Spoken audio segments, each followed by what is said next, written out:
Doctor মশাই, আপনাদের বাংলাদেশে এখন মনে করেন যে অবস্থা চলতেছে, আতঙ্কের যে অবস্থা, এটা 13 তারিখ, 13 তারিখের পরেও চলতে থাকবে।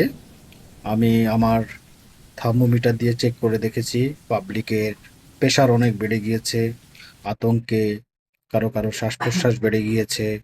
কোনো সমস্যা নাই, যদি না চায় বাসা থেকে বাইরেবেন না, জরুরি কাজ না থাকলে বাসায় থাকবেন, বাসায় থাকাটা উচিত। আওয়ামী লীগ আসতেছে 13 তারিখ, 13 তারিখের পরে থেকেও আওয়ামী লীগ থাকবে। ডাক্তার মুসা মিয়া বলে গেছি। ঠিক বলছো দাদা ভাই, তুমি ডাক্তার হোক আর যাই হোক, ঠিক বলছো।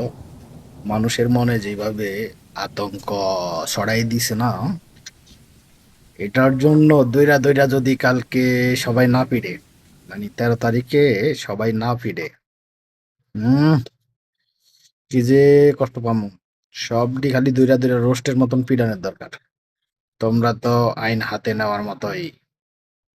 হ্যাঁ, আমি কইয়া গেছি কালকে সবাই এরকম ডাক্তার মুসা মিয়া যারা আইবো বা অনলাইনে যারা খোঁচা দিচ্ছে, মানুষকে আতঙ্কিত করে দিচ্ছে, রাস্তায় দেখলেই হুম কষাইয়া একদম